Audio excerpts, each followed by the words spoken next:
మండలం Bandapalli railway bridge పై పెను ప్రమాదం తప్పింది. పాకాల నుంచి చిత్తూరు మీదుగా వెళ్తున్న టాటా ఏసీ బ్రిడ్జ్ పై టైర్ పంక్చర్ అయి డ్రైవర్ బండిని అదుపు చేయలేక స్పీడ్ అయి బోల్తా పడింది. ఇందులో ఉన్న ముగ్గురికి స్వల్ప గాయాలతో బయటపడ్డారు.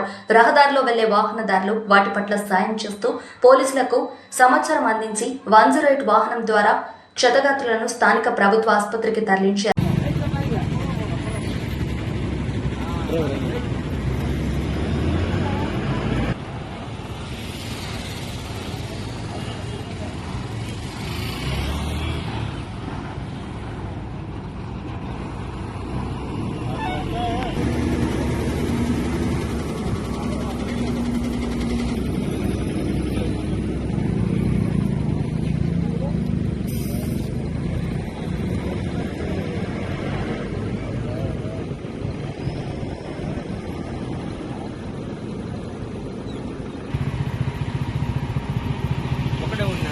ఇద్దరు మనుషులు ఏమన్నా